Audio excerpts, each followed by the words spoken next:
소개받은 목소리 들리나요?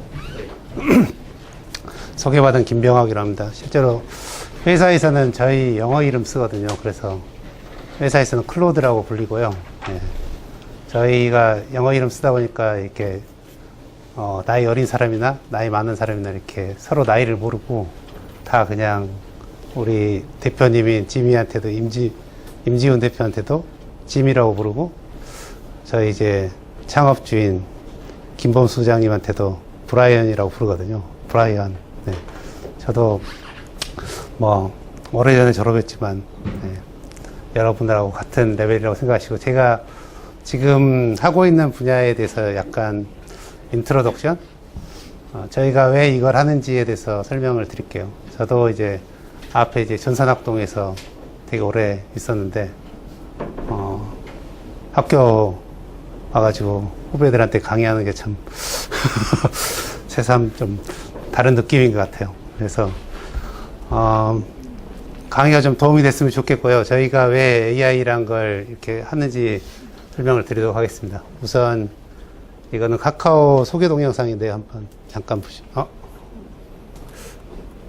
플레이가 안 되네.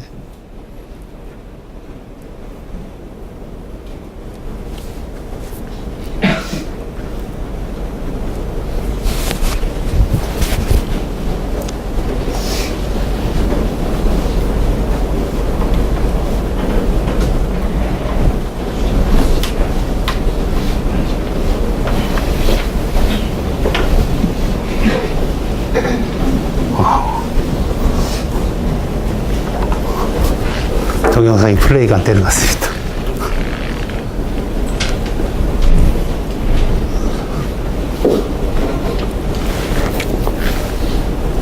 그럼 바로 시작하도록 하겠습니다.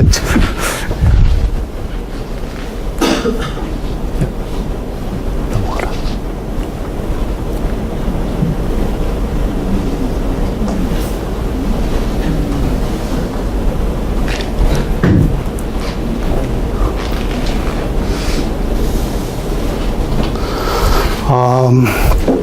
저희가 이제 AI라는 걸 고민하게 된 거는 이제, 작년에 이제 딥러닝이라는 게 이제 저희 내부에서 여러 군데에서 이제 연구를 하고 있었는데요. 이게 이런 임팩트가 있을 줄은 잘 몰랐고, 그 다음에 이게 머신러닝이나 이런 쪽, 그러니까 러닝을 통해서 어떤 문제를 해결하는 방식의 새로운 방법 중에 하나라고만 그냥 생각을 하고 있었어요. 근데 그 아마존 에코라는 걸 처음 보고 나서 이게 굉장히 다른 느낌의 어떤 임팩트를 주고 있다는 생각이 많이 들었고요. 저희가 아마존 에코를 보면서 느꼈던 것 중에 가장 충격적인 것은 그거였다고 생각해요. 그러니까 처음에 우리가 터치 인터페이스, 그러니까 지금 스마트폰이 쓰이고 있는 터치 인터페이스라는 걸 처음 접했을 때 어떤 느낌을 가졌었냐면 되게 편하다. 이렇게 하면 옛날에 마우스 클릭으로 이렇게 하는 게 더 쉽네? 뭐 이런 느낌을 많이 가졌었잖아요.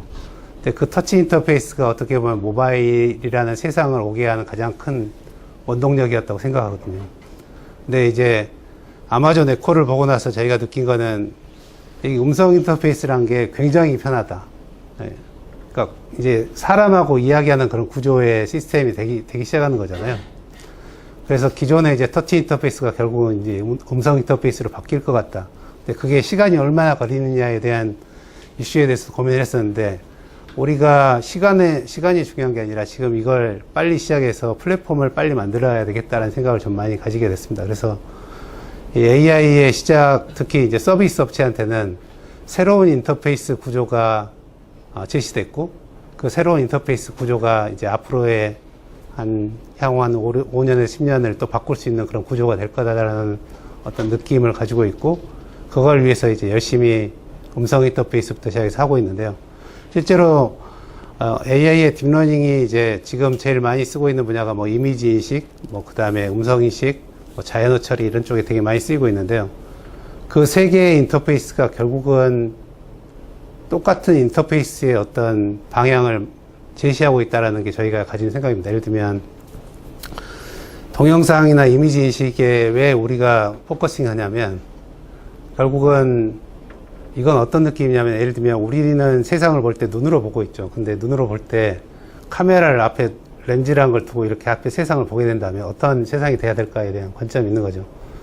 기존에 우리는 눈으로 볼 때 아무런 정보도 없죠. 우리가 보고 있는 정보 위에는 없는데 추가적인 정보를 이렇게 화면에 띄워줄 수 있다. 예를 들면 경복궁에 갔는데 근정전 가려면 어디로 가면 뒤로 간다. 뭐 이렇게 보여줄 수 있다면 완전히 다른 인터페이스에 사용자들이 굉장히 편하게 어떤 정보를 찾을 때 비전을 통해서 굉장히 쉽게 직관적인 인터페이스를 제공할 수 있다는 게 이제 저희가 보고 있는 AI의 방향이고요. 지금은 현재 어떻게 보면 굉장히 좀 수준이 낮은 수준에 속합니다. 왜냐하면 저희가 입력한 그 화행이라고 부르는데 언어의 어떤 패턴에 대해서만 대응하는 그런 구조의 AI를 만들고 있는데 이게 점점 풍부해지고 다양해지고 커버리지가 넓어진다면 거의 대부분의 사용자들이 이야기하는 모든 대화에 대해서 반응할 수 있는 그런 구조가 될 거라고 비전을 가지고 있고요. 그 비전을 위해서 이제 저희는 이제 첫걸음을 뛴 뭐 그런 상태라고 생각하고 있습니다. 그래서 이제 첫 번째 소개시켜 드릴 게 저희가 음성 인터페이스에 접근하고 있는 첫 번째 스피커인 카카오 미니라는 건데요. 신문에도 많이 나왔고, 그 다음에 지난달에 한 9분 만에 15,000대가 완판돼서 사람들이 뭐 인기를, 끌고 있는데요. 결국은 원하는 거는 우리가 말한 걸 이 스피커가 대신 해주기를 원하는 거죠. 노래도 틀어주고, 택시도 불러주고, 카톡도 보내주고, 오늘 미세먼지도 알려주고, 아침에 알람도 울려주고, 그 다음에 뭐 비 오는 날 듣기 좋은 노래도 불러주고, 뭐 이런 구조의 기존의 생활에서 우리가 계속 이야기했던 것들이 컴퓨터한테 말함으로써 우리가 그게 실행되는 거죠. 이게 왜 좋냐고 생각하냐면 이게 제로 뎁스거든요. 기존의 인터페이스에서 모바일 폰에서 이걸 하려면 폰을 열고 락을 풀고 락을 푼 다음에 그 앱을 찾고 앱을 찾아서 자기가 원하는 행동에 가는 그 메뉴를 찾기 위해서 또 몇 번의 내비게이션을 통한 다음에 그 다음에 이제 실제로 행동이 이루어지게 되는 건데 그 행동이란 게 말 한마디에 다 한마디로 되는 거잖아요. 택시 불러줘가 그냥 한마디로 택시가 불러진다면 기존의 인터페이스보다는 굉장히 빠르게 내가 원하는 목표를 달성할 수 있는 거죠. 이게 우리가 음성이라는 거에 포커싱하고 그 다음에 점점 더 다른 방향을 보고 있는 그런 구조의 시작이라고 생각하시면 될 것 같습니다. 그래서 미니란 걸 만들었고 미니가 이제 헤이카카오라고 불리는데요. 저희가 포커싱한 거는 여기도 동영상인데 잘 안 되네요.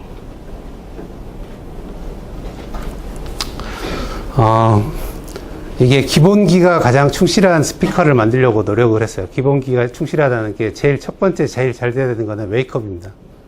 그러니까 헤이카카오를 부르면 이게 잘 반응을 해야 되는 거죠.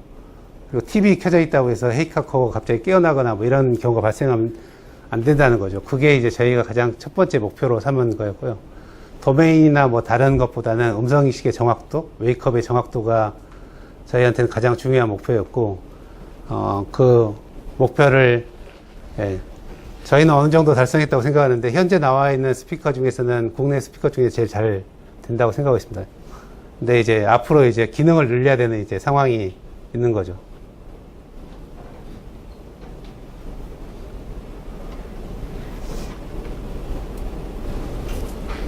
질문이 있는데요. 네. 그 처음에 부를 때 네. 카카오 미니가 잘 인식을 한다고 하셨잖아요. 네. 그게 혹시 그 카카라는 분의 특성 때문에 더 인식을 잘하는 게 있나요? 네. 그게 인식을 잘 하려면 타금이 들어간 게 좋습니다. 네. 혹시 그 영향으로 다른 단어의 스피커보다 성능이 뛰어나다고 판단이 되는 건 아닌지. 다른 스피커도 대부분 다 타금이 들어가는 것들을 하나씩 고르고 있거든요. 예를 들면 네이버도 짱구야 뭐 이런 네. 콜을 할 수 있게 돼 있잖아요. 그걸 고른 이유가 결국은 타금이 들어가면 인식이 잘 되기 때문에 훨씬 더 그런 구조에 그 다음에 이제 이게 다른 데서 많이 발화되지 않는 그런 특성이 있어야 됩니다. 카카오도 실제로 저희가 되게 고민을 많이 하는 건데 카카오톡이나 뭐 이런 발음을 하면 불릴 수 있잖아요. 그런 구조 때문에 되게 고민을 했었는데 저희가 가지고 싶었던 어떤 목표는 이게 처음에 접근했을 때 인간이란 측면의 어떤 인터페이스 대상이라는 측면보다는 그냥 카카오를 의인화하고 싶었던 목표가 커서 이제 카카오를 억지로 선택한 거죠. 이게 전략적인 선택이고, 이제 이름 다 선택이 다 전략적인 선택들입니다. 다 모든 스피커들이. 네. 네, 스마트 스피커를 만들기 위해서 저희가 이제 필요한 거는 음성인식이 필요하고요. 음성 합성이 필요합니다. 그 다음에 자연어 인식이 필요하고, 대화 처리, 퀘스천 앤서링이라는 시스템이 필요하고, 저희는 이제 대화 처리 시스템하고 챗봇이라는 걸 같은 구조로 만들었는데, 그 처리 시스템이 필요하고요. 그 다음에 뒷단에서 이제 검색과 추천이 데이터를 계속 만들어서 올려주는 그런 구조의 시스템이라고 생각하시면 될 것 같아요. 음성 인식은 이제 저희가 이제 대부분 이제 기술들은 요즘은 다 딥러닝을 굉장히 많이 쓰는 그런 구조로 계속 변경이 되고 있습니다. 왜냐하면 기존에 이제 뭐 리그레션, 로지스틱 리그레션이나 뭐 이런 거 써서 옵티마이제이션 하는 방법들이 이 딥러닝 쓰면 이 퀄리티, 정확도가 굉장히 올라가기 때문에 어쩔 수 없이 이제 정확도를 올리는 방법으로 선택을 하고 있고요. 음성인식은 뭐 여러 가지 방법론이 있는데 가장 좋은 퍼포먼스를 내는 거는 그 어쿠스틱 모델이라는 거하고 랭귀지 모델을 분리해서 하는 방식이 제일 아직까지는 성능이 높습니다. 그러니까 엔드 투 엔드로 음성이 들어오면 어쿠스틱 모델, 랭귀지 모델 빼놓고 이렇게 전체로 하는 경우도 있는데, 그것보다는 이제 어쿠스틱 모델하고 이렇게 따로 하는 게 훨씬 지금까지 성능이 좋고요. 더 데이터가 많이 쌓이면 아마 엔드 투 엔드로 어쿠스틱 모델 고민 안 하고 하는 것도 나올 수 있을 거라고 생각이 됐는데, 현재까지는 그렇고, 저희가 이제 어쿠스틱 모델도 딥러닝을 쓰고, 랭귀지 모델도 이제 옛날에는 통계학, 스태티스칼 랭귀지 모델 썼는데 요즘은 이제 다 딥러닝 기반 랭귀지 모델 쓰고 있고요. 실제로 저희가 딥러닝을 적용한 게 작년이었거든요. 랭귀지 모델 관련해서는. 그전에는 이제 스태티스칼 모델 썼는데, 저희가 이게 서비스, 음성인식이라는 걸 서비스한 지는 한 2000년부터 있으니까 한 7, 8년 정도 된 거고요. 아직까지도 이제 이 음성인식의 가장 큰 이슈는 사람이 발화를 어떻게 한다는 거에 대한 데이터가 가장 중요합니다. 예를 들면 이제 저희가 구글은 음성 API가 이제 오픈되어 있어서 계속 비교를 하는데, 예를 들면 그 카카오 그 내비게이션에서 쓰는 지도나 내비게이션에서 쓰는 이제 음성인식을 구글 거하고 비교하면 저희게 훨씬 좋습니다. 거의 10% 이상 차이 나죠. 한 20, 30% 차이가 나는데, 이게 왜 그러냐면 우리나라에서 지역을 부르는 그 특성의 랭귀지 모델이 있습니다. 그러니까 뭐 우리나라 대표적으로 뭐 도, 군 뭐 이렇게 다 있잖아요. 그 랭귀지에 대한 학습을 구글은 잘 못하고 있는 거고요. 저희는 그 지도에만 들어오는 모든 쿼리를 다 받고 있으니까 그거에 대한 학습을 완전히 전용적으로 하는 거죠. 그렇게 하면 훨씬 더 정확도가 높아집니다. 그런 구조 때문에 이제 나타나고, 예를 들면 다음 앱 같은 경우는 이제 그냥 제너럴한 랭귀지 모델을 쓰니까 별로 차이가 안 나는 그런 구조입니다. 그래서 실제로 서비스별로 어떤 언어의 데이터들을 학습하느냐에 따라서 성능 차이가 굉장히 아직은 많고요. 이게 완전히 제너럴하게 잘 되는 그런 구조는 아닙니다. 저희가 이제 굉장히 많은 문제를 안고 있는데, 실제로 고민하고 있는 것 중에 제일 대표적인 것들이 대부분 다 이제 시그널 프로세싱 관련된 겁니다. 저희도 이제 소프트웨어 서비스 회사다 보니까 하드웨어에 관련된 어프로치를 이때까지는 안 했었거든요. 근데 이번에 처음으로 하드웨어를 만들면서 예를 들면 잡음 제거에 대한 난리지가 없는 거죠. 저희 내부에. 그 다음에 원격으로 음성인식을 하려면 시그널 프로세싱 중에 이제 그런 게 있어요. 이게 어디에서 발화가 됐는지, 발화 위치를 찾는 방식이 있거든요. 예를 들면 아마존 에코는 스피커, 마이크가 7개가 달려있거든요. 7개가 달려있는 이유가 어느 위치에서 발화가 됐는가를 찾아서 그 위치의 데이터들만 음성인식 데이터로 넣거든요. 근데 저희가 이제 마이크가 4개 달려있는데 4개도 어느 정도는 되는데 7개 달리면 더 잘 되거든요. 그 다음에 멀리서도 되고.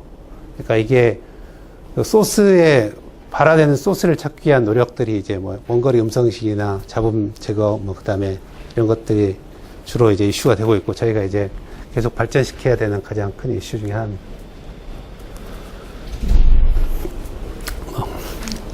이 영어로는 퀘스천 앤서링 시스템이라고 불리는데, 대화 처리라는 게 영어 같은 경우는 한 97, 8년 정도부터 되게 여러 군데 회사에서 만들었어요. 예를 들면 울프람 알파라고 유명한 검색 엔진 회사에서도 만들고 있고, 그 다음에 구글도 있고 이제 마이크로소프트도 있는데, 한국어는 저희가 이제 이게 베이스 기술이 굉장히 많이 필요한데 그걸 무시하고 막 만들어서 이제 하고 있긴 한데, 아무튼 이게 되게 어려운 문제입니다. 딥러닝 쪽에서도 제일 어려운 분야가 이제 자연어 처리고요. 자연어 처리가 이게 다양성이 굉장히 많고, 그 다음에 우리나라 한국어 같은 경우는 굉장히 특징이 좀 다른 랭귀지하고 틀려서 조사나 뭐 이런 게 붙는 그런 특징들이 있어서 좀 다른 언어보다는 굉장히 어려운 측면에 속하고, 예. 그래서 처음에 이제 자연어 이해를 하고, 그 다음에 예, 대화 매니저가 이제 이 컨텍스트를 다 관리하는 그런 구조입니다. 그래서 예를 들면 아이유 노래 틀어줘 했다가 방탄소년단 노래, 방탄소년단 거 하면 그냥 방탄소년단 노래가 나오는 그런 구조의 그 언어의 컨텍스트를 유지하려면 대화 매니저가 그 이전에 사용자가 원했던 프로퍼티가 액션이 노래란 걸 기억하고 있어야 되는 거죠. 네, 그런 것들을 이제 하는 게 대화 매니저고요.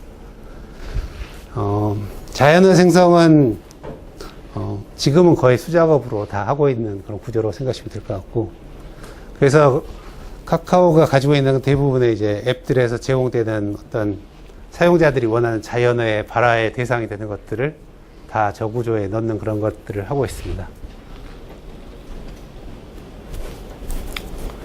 네. 근데 이걸 만들기 위해서 이제 챗봇이라는 걸 만들었어요. 그러니까 보통 이제 아마존에는 스킬스라는 게 있는데, 스킬스는 장점은 굉장히 심플하게 개발할 수 있다는 장점이 있는 거에 반해서, 단점은 이 발화에 대한 내용들이 다 스킬스 안에 들어가 버려서 그 내용이 나중에 러닝할 때 도움이 안 되는 그런 구조가 되거든요. 그래서 저희는 그걸 분리해서 구글 챗봇 비슷하게 만들었어요. 구글 챗봇하고 가장 비슷하다고 할 수 있는데, 결국은 발화를 다 컨트롤할 수 있는 그런 구조를 만들고, 거기에 이제 이 발화 관리하는 그런 구조를 만들고요. 그게 그냥 스피커에서만 되는 건 아니고 톡에서도 되게 만든 거죠. 두 개가 동시에 지원되는 그런 구조의 시스템을 만들었고, 두 개가 다 되니까 이제 예를 들면 챗봇에 뭐 신한은행이 들어온다, 만약 그런 가정을 한다면 신한은행에 우리가 전화 걸어서 내 계좌 얼마 남았냐고 물어보는 그 행동들이 앞으로는 한마디로 그냥 딱 하면 스피커에서도 나올 수 있는 그런 구조가 될 수 있는 거죠. 채팅창에서 물어봐도 되고요. 예, 그런 구조로 이제 시스템을 디자인해서 가고 있고요.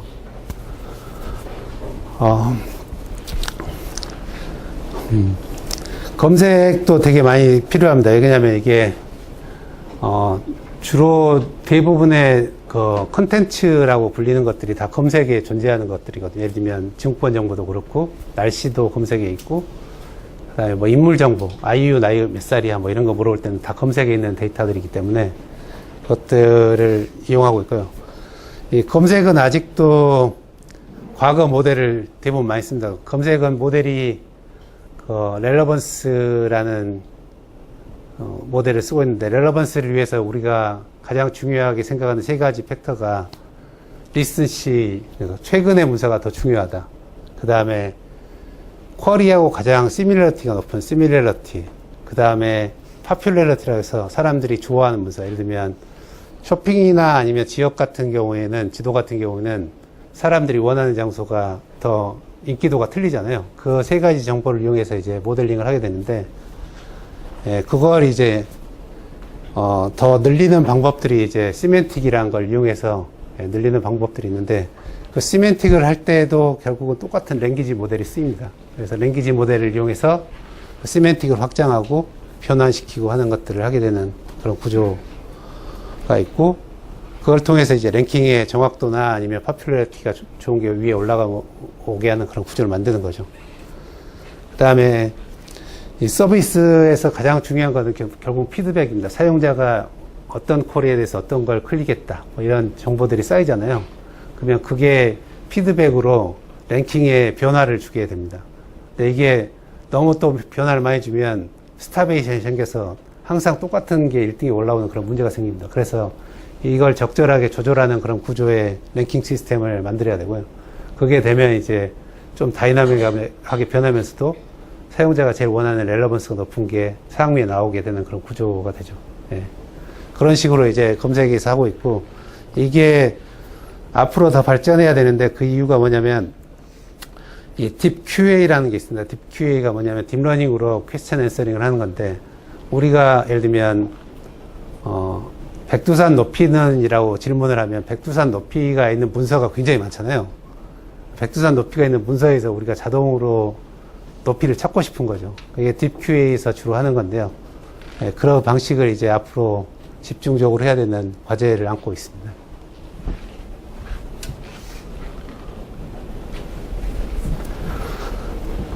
추천 기술은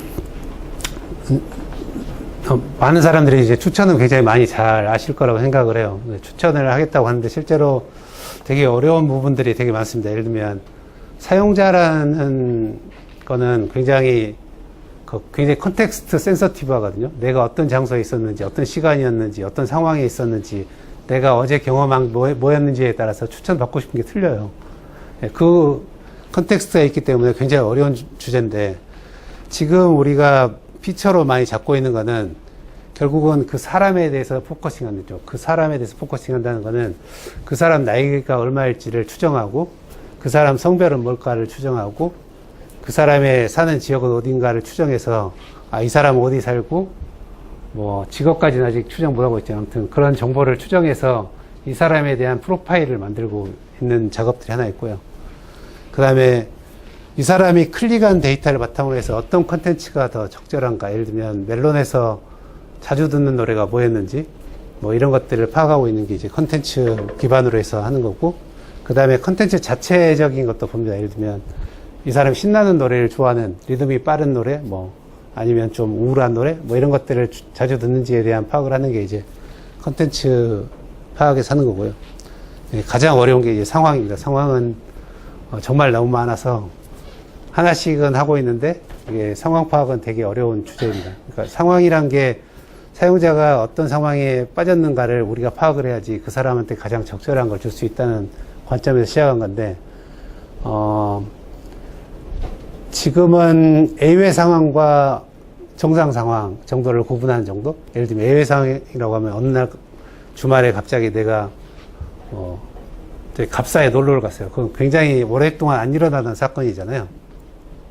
이런 예외 상황을 파악해서 그게 적용될 수 있게 하는 게 이제 현재 하고 있는 그런 구조의 기초적인 단계? 뭐 이 정도를 하고 있다고 생각하시면 될 것 같습니다.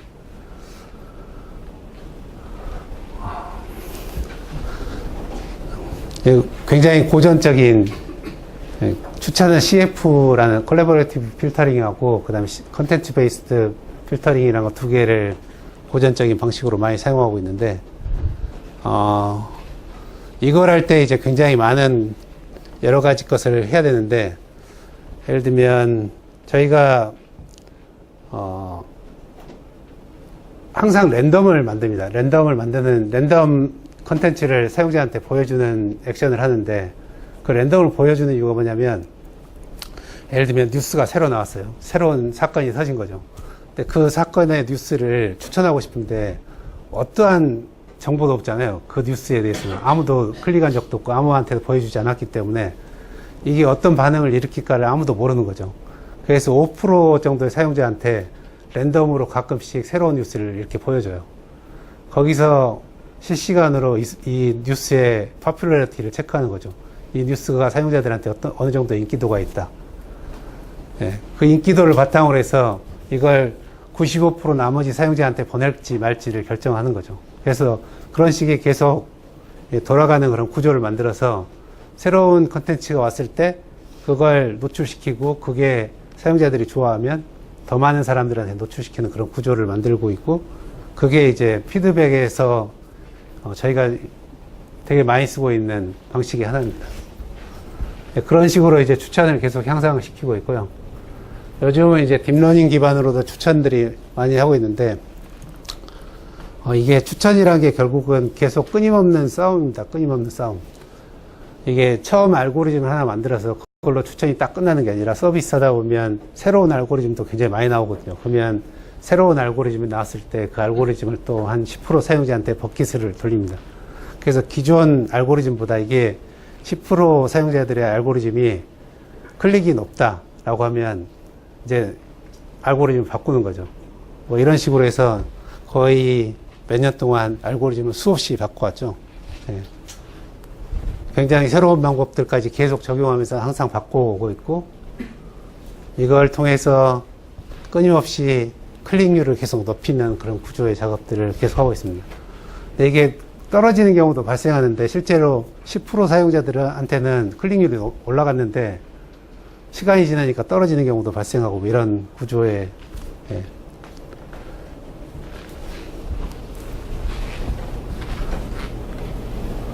이 톰슨 샘플링이 아까 이야기했던 그 5% 사용자를 어떻게 샘플링 할 거냐에 대한 이슈 때문에 나온 거고요. 5%, 10% 사용자, 처음에는 그냥 랜덤하게, 해서 그 사용자 아이디 가지고 뭐 퍼센트, 뭐 5, 100 해가지고 5개를 골랐는데, 그게 아니라 그렇게 하니까 맨날 골라지던 사람들이 계속 골라지고 뭐 이런 이슈가 있어서, 그걸 어떻게 할 거냐에 대해서 뭐 고민하다가 다른 방식들을 계속 고민하고 있는 거죠.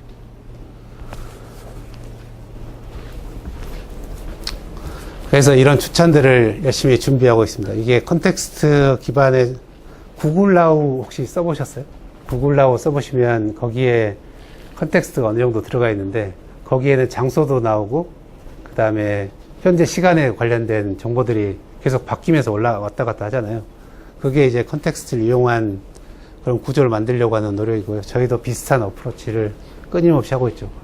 왜냐하면 이게 나중에는 굉장히 중요한 저희의 이제 자산이 될 것 같다는 느낌도 많이 들고, 이게 돼야지 사용자가 원하는 컨텐츠를 바로 한 번에 다 클릭할 수 있는, 여러 번이 아니라 단 한 번에 클릭할 수 있는 그런 구조를 만드는 게 저희의 가장 큰 목표라고 생각하고 있기 때문입니다. 그 이후에 이제 카카오 번역이란 걸 하게 됐는데, 카카오 번역은 저희 내부에서도 굉장히 좋은 사례로 속하는데, 저 같은 경우는 이게 카카오 번역이 두 번째 저희 회사에서 사례인데, 어떤 거냐면, 저희 이제 엔지니어 중에 한 사람이 원래 검색 엔진을 하던 친구였는데, 어느 날 갑자기 저한테 찾아왔어요. 찾아와서 자기가 3개월 동안 집에서 밤새 번역기를 만들었다는 거예요. 혼자서 밤새도록. 그래가지고 결과가 어느 정도 나왔는데, 이게 네이버 거보다 더 좋게 만들 수 있다는 자신감이 생긴대요. 나한테 와서 이 TF를 만들어 달라고 요청이 왔어요. 그래서 제가 그 다음날 TF 발령을 내줬거든요. 그 TF 발령되고 나서 그래도 한 1년 걸린 것 같아요. TF 발령하고 나서도. 1년 동안 거의 모든 뭐 구글에서 나온 것부터 시작해서 모든 번역 알고리즘을 다 테스트하고, 여기 성능을 높이기 위해서 자기가 다 튜닝을 하는 그런 노력을 했어요. 그래서 저는 이거 나오기 직전에 이제 한 며칠간 테스트를 했는데, 제 느낌은 구글보다 좋다 했어요. 네. 구글보다 좋다. 네.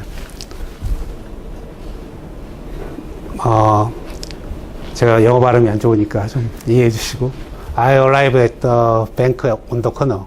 그러니까 나는 구석에 있는 은행에 도착했다. 근데 우리는 나는 모퉁이에 있는 은행에 도착했다. 뭐 이렇게 좀 더 한국적이죠. 예를 들면 이런 게 있어요. I crossed the river, then I sat down on the bank. 나는 강을 건넜다. 그런 다음 나는 은행에 앉았다라고 이렇게 구글 번역을 하는데, 여기 보면 우리 거는 강을 건너 강둑에 앉았다. 예, 이렇게 번역을 하거든요. 이게 컨텍스트가 유지되는 그런 구조를 번역에 넣기 때문에, 강을 건넌 다음에 뱅크에 앉았다고 하면 강둑에 앉은 걸로 번역을 하는 거죠. 이게 이제 저희가 가진 번역의 특징이고, 이걸 더 강화시키는 게 현재 저희의 목표인 구조입니다. 저희 내부적으로 이제 테스트를 했는데, 영한 번역은 저희가 더 잘합니다. 저희 내부 테스트라서 신뢰도가 100%인 건 아니에요. 이게 테스트하는 방법이 뭐, 공인된 게 있긴 한데, 테스트 데이터셋이 한국어에 대해서 없어요. 예, 그래서 저희 나름대로의 데이터 가지고 한 거기 때문에 공인된 건 아니고, 이게 공정하다고 할 수도 없을 것 같아요. 근데 아무튼, 영어 번역은 저희 내부 테스트 결과로는 구글보다 나은데, 한영 번역은 예, 구글이 조금 더 잘한 걸로, 예, 저희 결과는 이렇게 나와 있습니다. 네, 저희가 이제, 뭐, 내부에 이제 딥러닝 하는 사람도 굉장히 많고, 이제 새로 그걸 배우고자 하는 사람들도 되게 많은데, 결국은 엔지니어의 자세에서 보면 저는 이 케이스가 굉장히 저희 회사하고 잘 어울리는, 저희 회사에서 이런 거를 되게 적극적으로, 예, 어떻게 하면 이런 사람들이 더 많이 나올 수 있는가에 대해서 되게 고민을 많이 하고 있는 그런 구조고, 이 결과가 나와서, 저 나름대로 할 수 있는 모든 베니핏을 주는 그런 구조를 이 친구한테 했어요.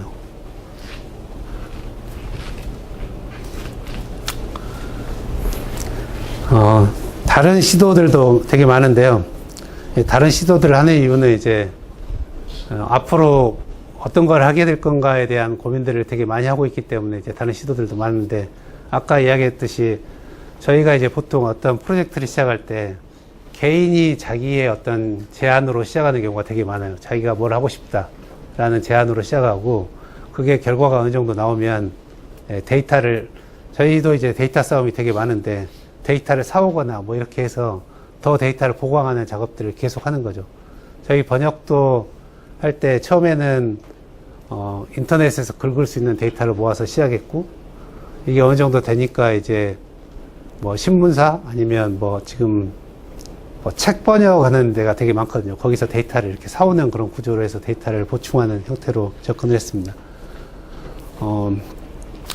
이 음악 같은 경우도 음악 분석하는 친구들이 몇 명 있는데, 이게 음악 추천을 하다 보니까 결국은 내가 좋아하는 노래하고 비슷한 분위기의 노래 뭐 이런 것들을 되게 많이 찾는다라는 그 이유 때문에 시작을 한 거고요. 예, 감성을 수작업으로 태깅을 해서 아르바이트를 뽑아서, 예, 모든 한 1000개, 2000개 되는 그 노래에 대해서 다 감정을 다 수작업으로 태깅을 했어요. 그래서 그걸 러닝을 하고 그 확장을 시키는 방식으로 하는 방식으로 지금 계속 진행 중에 있습니다. 저 음악은 팝송 뭐 장르가 뭐예요? 여러 가지 가요. 가요? 예, 예.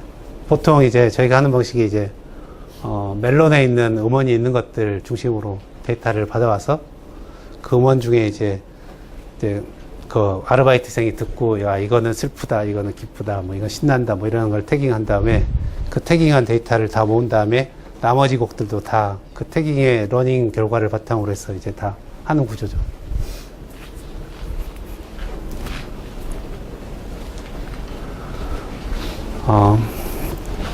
저희가 이미지는 이제 앞으로 두 번째, 그 인터페이스의 변화 중에 가장 큰 걸 거라고 생각하고 있고요. 이거를 만드는 걸 지금 하고 있는데, 그 이전에 이제 했던 것들은 뭐 꽃 검색도 있고, 그 다음에 이제 이미지에서 이제 태깅하는 거, 예를 들면 뭐 가방을 들고 있다, 뭐 이런 것들을 뽑는 그런 것들을 하고 있습니다. 그래서 그걸 바탕으로 해서 이제 더 많은 것들을 할 수 있을 거라고 생각하고 있고요. 지금 서비스에 나온 것들 중에서는 뭐 얼굴 인식은 기본적으로 대부분 회사들이 다 가지고 있는 기술일 것 같고, 썸네일 생성도 이제 이것도 좀, 이건 어떻게 보면 기술, 그 딥러닝 기술의 위대함보다는 이걸 실시간으로 한다는 게 더 큰 이슈였는데, 우리가 신문이 있잖아요. 신문에 이제 인터넷 신문 보면 이제 사진이 딱 올라와요. 근데 그걸 모바일에 조그맣게 이렇게 잘라서 보여주잖아요. 근데 이걸 그냥 자를 수가 없잖아요. 그래서 뭐가 중심인지를 항상 찾아야 되잖아요. 그 중심으로 이렇게 크롭을 해야 되는데, 과거에는 그게 되게 힘든 이슈였어요. 그래서 이걸 어떻게 했냐면, 사람이면 얼굴이 중심이 돼야 되니까 얼굴을 찾는 거죠. 나머지는 가장 포커싱이 잘 맞는 어떤 오브젝트를 하나 찾아서 그걸 중심으로 크롭하는 걸 하는데, 이게 기술적으로는 배치로, 그러니까 뒷단에서 수백 대 수천 대를 가지고 그냥 돌려서 이미지를 만들어 놓으면 쉬운데, 신문은 계속 새로운 뉴스가 오잖아요. 근데 그 새로운 뉴스가 계속 보여진다는 거죠. 그래서 이걸 실시간에 이미지가 디스플레이 될 때 인식을 하고 바로 그 부분만 컬업하는 구조로 이제 시스템을 만드는 그 노하우가 이제 되게 큰 이슈였고, 그걸 실시간으로 한다는 게 이제 가장 큰, 예. 이 앞에도 하나 이야기 드릴게요. 저희 회사하고는 전혀 상관없는 드론 자율주행, 이것도 개인이 하겠다고 시작한 프로젝트고요. 어느 정도 성과가 있어서 조만간 뭔가 데모가 되지 않을까라고 생각하고 있습니다. 네. 결국은 이제 이미지 같은 경우는 굉장히 스태틱한 이미지에서부터 시작해서 지금 이제 그 이미지에 이제 동영상까지 가는 그런 구조를 가져가고 있는데요. 이미지에는 굉장히 많은 이해 기술이 필요합니다. 예를 들면 뭐 성인 이미지냐 뭐 이런 것도 굉장히 큰 이슈고, 그 다음에 이게 이미지 검색을 써보면 크게 두 가지 타입의 이미지가 있는데, 하나는 인물이나 아니면 풍경 중심의 이미지, 사진이라는 느낌의 이미지가 있습니다. 그거는 누구나 다 쉽게, 그게 랭킹에 항상 먼저 나오는 그런 구조가 되는데, 사람들이 찾는 이미지 중에 메뉴판이 있습니다. 메뉴판.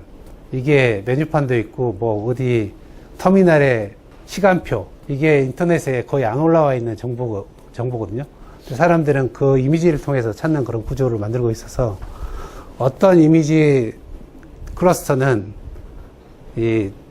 전혀 텍스트 위주로 된 이미지를 위로 올려야 되는 요구 조건이 있고요. 어떤 이미지 클러스터는 어떻게 하면 굉장히 사진 같은, 굉장히 컬러풀하고 사이즈가 큰 이미지가 위로 올라오는 게 좋은, 그런 두 가지 타입이 존재하고 있기 때문에, 그런 것들이 자동으로 분류되고 뭐 이런 구조를 만드는 게 이미지 검색의 품질을 높이는 데는 굉장히 중요한, 예. 사람들이 꿈꾸고 있는 이미지의 가장 큰 목표는 뭐 이런 거죠. 예를 들면 어떤 드라마의 여배우가 좋은 가방하고 좋은 신발을 신고 갔는데 저 브랜드가 뭐야를 우리가 알려줄 수 있으면 얼마나 좋을까. 예, 이게 이미지 이해에서 하고 싶은 가장 궁극적인 건데, 아쉽게도 그 여배우가 들고 다니는 가방하고 이거 굉장히 고가 브랜드라서 인터넷에 안 파는 경우가 되게 많습니다. 그래서 유사 상품만 나오는 그런 구조가 되기 때문에 현재는 한계가 있는데, 아무튼 이미지 하고 있는 사람들은 다 그게 목표인, 예, 그걸 어떻게 하면 우리가 할 수 있느냐. 예, 그래서 이미지도 여러 가지 서비스에 실제로 적용돼서 쓰고 있고요. 예. 예. 다음은 저희가 이제 크게 보면 이제 음성 쪽 스피커를 만들기 위한 이제 AI를 하고 있고, 그 다음에 이제 번역을 하고 있고, 그 다음에 이미지 관련된 것들을 하고 있는데, 이거 외에도 이제 카카오 브레인이라는 저희 이제 자회사가 있는데, 거기는 굉장히 자유로운 주제를 많이 합니다. 예를 들면 뭐 게임에서 AI도 하고 있고요. 아까 드론도 카카오 브레인에서 하고 있는 프로젝트인데, 저희 서비스하고는 상관없이 자유로운 주제로, 예, 굉장히 뭐 어느 누구도 해보지 않은 걸 해보겠다, 뭐 그런 구조의 작업들을 하고 있는데요. 예, 그런 작업들이 이제 결국은 나중에 저희가 서비스가 되든지 아니면 뭔가 사용자한테 베니핏을 줄 수 있는 뭔가를 만들 수 있는 그런 계기가 될 거라고 생각하고 있습니다. 예. 혹시 저희가 하고 있는 AI 분야에 대해서 질문 있으신 분 있으세요? 예. 카카오 미니에서요. 네. 최근에 해서 관심이 좀 많은데, 네. 아이유 노래 틀어줘 하면 네. 아이유 노래가 나오잖아요. 네. 뭐 비슷한 시기에 10번 정도 연속으로 말을 하면 네. 뭐 같은 시퀀스의 노래가 나오나요? 예, 지금은 그 부분을 처리를 못해서 아마 같은 시퀀스가 나올 겁니다. 예, 왜 그러냐면, 그것도 이제, 그 아까 그 DM이라고 하는 다이얼로그 매니저가 해줘야 되는 부분인데, 예, 그 부분에 대한 처리는 아직 못하고 있는 상황이고요. 이게 아이유 노래 틀어줘의 결과는 실제로 검색 결과거든요. 네. 예, 랭킹이 변하지 않습니다. 예, 그래서 이제 다시 한번 믹스를 해주는 더 과정이 필요한데, 그 과정은 아직, 예, 못 난 상황입니다. 예. 통역도 있나요? 요거를 가지고 스페인 가가지고 예. 우리말로 하면 스페인말로 이렇게. 그거는 번역 이제 조금 확장되면 예, 제공하려고 노력을 하고 있습니다. 예, 스페인 말도 들어야 되고, 그 다음에 이제 그걸 한국어로 바꿔주고, 음성으로 이렇게. 예, 예. 그런 구조를 만들려고 하고 있습니다. 예. 예. 스피커에서 처리를 할 때 예. 스피커 내부에서 처리하는 거하고 예. 서버로 가서 처리하는 거하고 비중이 어느 정도 돼요? 내부에서 처리하는 건 거의 없습니다. 다 서버입니다. 예. 웨이크업만 스피커 자체에서, 예. 그러니까 웨이크업이 저희가, 웨이크업 엔진도 저희 거거든요. 저희가 직접 만든 웨이크업 엔진인데, 그러니까 상용으로 이제 하드웨어로 이렇게 구워져 나온 웨이크업 엔진들이 판매되는 게 있었는데, 저희가 테스트 해보니까 성능이 저희께 나와서 교체를 저희 거 소프트웨어로 돌아가는 모듈로 바꾼 구조고요. 웨이크업을 그 하드웨어, 스피커에서 바로 체크를 하고요. 이게 우리가 인식하는 웨이크업이라고 그러니까 실제로 스피커에도 굉장히 작은 모델이 들어갑니다. 웨이크업을 확인하는 모듈이 굉장히 작은 모델이고요. 웨이크업이 됐다고 생각하면 그 음성을 다시 서버로 보냅니다. 웨이크업 다시 한번 체크하기 위해서. 이게 잘못된 모델이 작다 보니까 오류가 있을 수 있잖아요. 다시 한번 체크하고요. 예, 그 다음에 하는 그런 구조로 되어 있습니다. 그래서 웨이크업이 띵 소리가 나면 저희가 웨이크업이 됐다는 소리거든요. 근데 띵 소리가 났는데 아무 이야기 없는 경우가 있잖아요. 그거는 서버에서 예, 웨이크업 아니라고 판단하는 케이스라고 생각하시면 돼요. 예. 저희 이제 AI 하기 위한 이제 예, 구조, 회사의 구조라고 생각하시면 될 것 같아요. 그거에 대해서 잠깐 설명드릴게요. 저희가 서비스가 되게 많습니다. 근데 실제로 망한 것도 되게 많죠. 접은 것도 되게 많고. 저희 회사가 좀 과감하게 뭔가 시도하는 거는 되게 많은데요. 그만큼 또 망한 것도 많고, 그거에 대해서 뭐 책을 잡거나 뭐 이러지 않기 때문에 사람들이 다 적극적으로 뭔가 더 새로운 걸 해보려고 노력하는 그런 분위기가 돼 있는 구조고요. 뭐 여기 중에서도 뭐 좀 안 되는 것도 되게 많지만 가장 중요한 거는 이제 뭐 토그하고 예, 카카오티라고 불리는 택시 뭐 이런 것들 연합한 거 뭐 이런 것들이 이제 가장 중심적으로 많이 쓰이고 있고, 뱅크도 이제 어느 정도 저희가 성공을 했다고 생각하는, 앞으로 더 많은 이노베이션을 해야 되지만 뭐 그런 구조고요. 이 스피커 하면서 저희가 가장 중요하게 생각했던, 저희가 네이버하고 같이 뭐 좀 경쟁을 할 거다고 생각했던 가장 중요한 이유가 컨텐츠 싸움이라고 생각했어요. 결국은 나중에 가면, 지금은 기본기와 뭔가의 가장 중요한 것들을 챙겨야 되겠다고 생각했지만, 결국은 나중에 가면 컨텐츠 싸움이 될 거라고 생각했고, 사용자가 발화했는데 우리가 그거에 대한 정답을 줄 수 없는 구조가 가장 안타까운 건데, 저희가 그 구조는 대부분 다 갖추고 있다고 생각했기 때문에 경쟁력이 충분하다고 생각했었습니다. 근데 저희가 하고 있는 어떤 서비스의 방향을 보면 대부분 다 생활하고 밀접한 연관이 되어 있다의 특징이 있습니다. 예를 들면 택시도 그렇고 헤어샵도 어느 정도 또 그런 생활이고, 그 다음에 뭐 뱅크도 생활이고, 그러니까 굉장히 생활 밀접형 서비스들이 주를 이루고 있는데요. 그게 이제 스피커에서도 굉장히 큰 장점이 될 거라고 보고 있는 방향이라고 생각하시면 될 것 같습니다.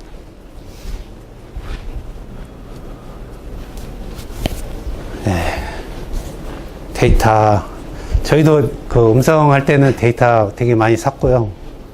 음성 합성 같은 경우는 이제 그 성우를 고용을 해요. 성우를 고용해서 성우가 하루에 4시간밖에 녹음을 못 해요. 왜 그러냐면 4시간 이상 발화를 하면 목소리가 변한대요.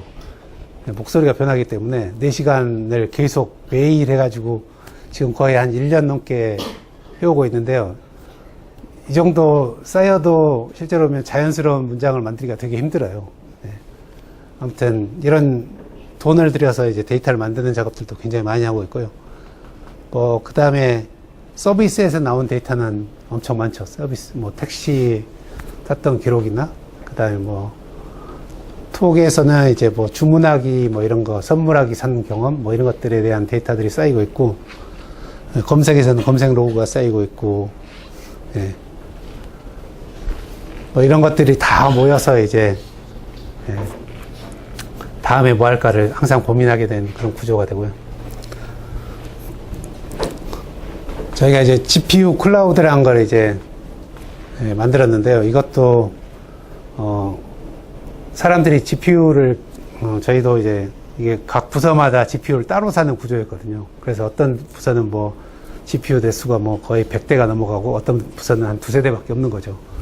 이 불균형을 해소하려고 이제 처음 만들기 시작했는데 GPU 클러스터는 저희뿐만 아니라 이제 외부 카카오 브레인 쪽에서도 쓰고 있고 카카오 브레인 외에도 이제 저희하고 공동 프로젝트 하는 학교에서도 쓰게 될 것 같습니다. 네.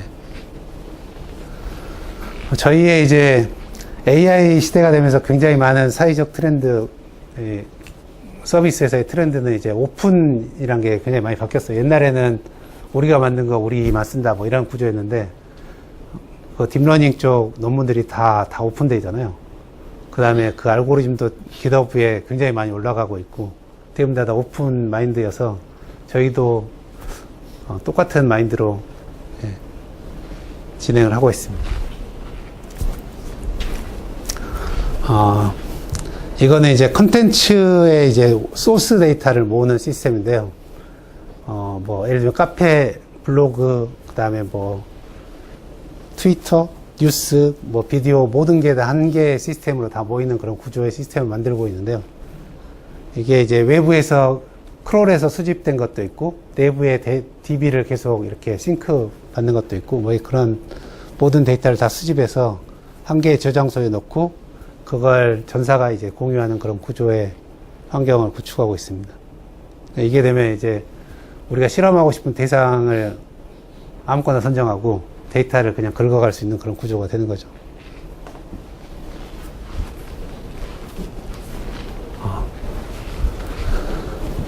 그 다음에 저희 회사의 출발이 이제 소셜 네트워크이다 보니까, 로그부터 시작해서 컨텐츠에 대해서 대부분 다 그래프 DB화를 하고 있습니다. 그래프 연결을 하고 있는 거죠. 그래프 DB화 한다는 건 어떤 의미냐면, 우리가 과거에 릴레이셔널 DB를 쓸 때는 이런 게 안 됐거든요. 예를 들면, 이효리라는 인물에 대해서 나이란 필드가 있어요. 나이란 필드에 뭐 37세? 뭐 이렇게 나와 있다고 생각해 보세요. 그러면 우리가 거꾸로 보는 게 안 돼요. 릴레이셔널 DB에서 37세인 여자 배우를 찾고 싶은 거죠. 그러려면 이 DB를 인덱싱을 다 걸어서 37을 찾는데 37이란 숫자는 나이 외에도 엄청 많잖아요. 예. 그걸 다 이제 필터링 해야지 37세 여배우가 나오는 거죠. 근데 이걸 그래프에 연결해 놓으면 37세 라는 이 컨텍스트 시멘틱이 있기 때문에 37세의 모든 여배우들이 여기 연결돼 있는 거죠. 링크가 다 있는. 그래서 이걸 들어 올리면 37세 여배우가 다 나오는 구조. 그래서 예를 들면 뭐 이효리가 어디 고등학교 졸업했더라? 뭐 아무튼 저희 서초에 있는 무슨 고등학교를 졸업했는데 그 고등학교를 이렇게 들어 올리면 그 고등학교 출신들이 다 나오는 거죠. 뭐 이런 구조의 데이터를 만들기 위해서 그래프DB란 걸 기본 구조로 가져가고 있고요. 예를 들면 검색 로그나 뭐 이런 데서도 이런 게 굉장히 많이 필요합니다. 예를 들면 뭐 내가 이효리라고 찾았으면 이효리란 로그가 쌓인 그 아이템이 하나 들어가는 건데 이효리라는 이걸 들어올리면 이걸 찾은 사람 리스트를 다 볼 수 있는 거죠. 네, 뭐 그런 구조가 이제 전체 데이터에 대해서 다 잡히고 있는 구조에서 좀 다른 데하고는 좀 다른 관점의 데이터 관점을 가질 수 있다는 게 저희의 가장 큰 특징입니다. 네. 클라우드 이야기도 있고, 저희가 GitHub를 쓰는데요. 전사가 모든 코드를 다 볼 수 있습니다. 그래서 저는 이제 카톡하고는 전혀 상관없는 사람인데 카톡 코드를 가서 볼 수 있는 거죠. 카톡 소스를 가서 보고 이 부분을 이렇게 바꾸면 뭐가 되겠다. 라고 생각할 수 있는 거죠. 그 다음에 자기가 직접 그 코드를 바꿔서 코딩도 할 수 있고요. 다 이렇게 다운받아서 하면 되니까. 그 다음에 이제 카톡에 가가지고 이거 이렇게 바꿔주면 안 되냐고 이야기 자연스럽게 할 수 있는 거죠. 네, 뭐 이런 구조가 잡혀 있어서 좀 다른 데보다는 오픈되어 있는 그런 구조고요. 네. 그 다음에 저희가 전사적으로도 그 아지트라는 걸 쓰는데, 아지트에 그 법적으로 이슈가 되지 않은 정보는 다 공개하는 게 원칙입니다. 그래서 제가 부문장인데, 부문장이 보는 정보하고 사원이 보는 정보가 똑같습니다. 부문장이 보는 정보도 사원도 볼 수 있고, 관심만 있으면 자기가 볼 수 있는 정보가 다 있는 거죠. 저희가 회사에 아지트가 한 2, 3천 개 될 텐데, 각 부서마다도 있고, 예를 들면 뭐 자전거 동호회도 아지트가 따로 있고, 예를 들면 TF도 따로 있고, 갑자기 생성되는 어떤 이슈에 대해서 처리하는 것도 아지트가 따로 있거든요. 그래서 그 이슈에 대해서 팔로우 하려면 그 아지트에 가입만 하면 다 볼 수 있어서 정보가 대부분 다 오픈되어 있고, 저희 회사의 모토 중에 하나가 이제 정보 때문에 가질 수 있는 권력을 없앤다가 목표여서, 정보 소유로 인한 권력을 없애는 게 목표여서 그런 구조로 다 오픈되어 있는 그런 구조로 되어 있습니다. 근데 결국은 수천 개나 되니까 이걸 다 팔로우 하려면 되게 힘들죠. 그래서 자기가 관심 있는 것들만 주로 보게 됐는데, 오픈의 극강 구조를 가져가다 보니까 자기가 선택하는 그런 구조의 작업들이 굉장히 중요하고, 그 선택들을 굉장히 잘하는 사람들이 더 빨리 성장하는 그런 경향을 좀 보이는.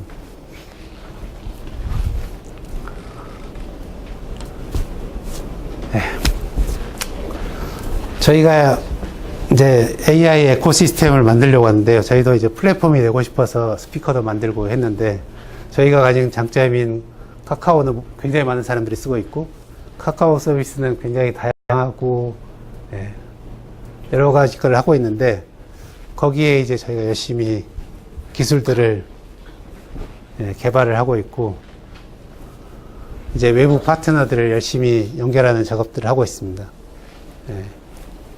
IoT도 해야 되고, 웨어러블 디바이스도 고민이고, 뭐 이런 연결들을 통해서 이게 마지막 장이 될 것 같은데, 저희 카카오 AI 에코시스템에서 가장 중요한 게 이제 결국 스피커가 현재는 가장 중심적이 될 것 같은데요. 스피커는 음성과 자연어 처리와 그 다음에 이제 앞으로 번역도 들어갈 거고, 추천 엔진과 대화 엔진이 다 들어가 있는 그런 구조의 작업을 했는데요. 이걸 어떻게 서드 파티와 그 다음에 외부 개발자들을 같이 할 수 있을까에 대한 고민을 하고 있는데, 크게 두 개의 방향으로 생각을 하고 있습니다. 오른쪽에 있는 게 이제 툴인데요. 예를 들면 아마존 스킬스하고 똑같은 구조의 작업들을 저희가 이제 저희는 이제 오픈 빌더라고 부르는데, 카카오의 오픈 빌더를 오픈하면 여러분들도 들어와서 여러분이 원하는 스킬스를 저기다 집어넣을 수 있는 그런 구조를 만들 생각이고요. 그게 되면 IoT 장비 붙이는 것도 가능하고, 여러분이 집에 휴를 하나 산 다음에 휴 컨트롤도 가능하게 될 거라고 생각하고 있습니다.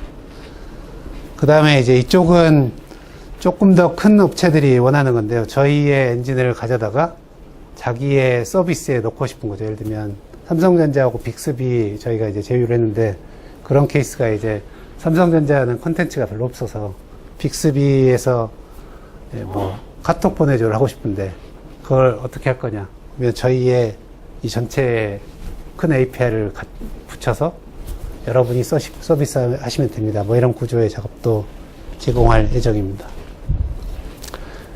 네.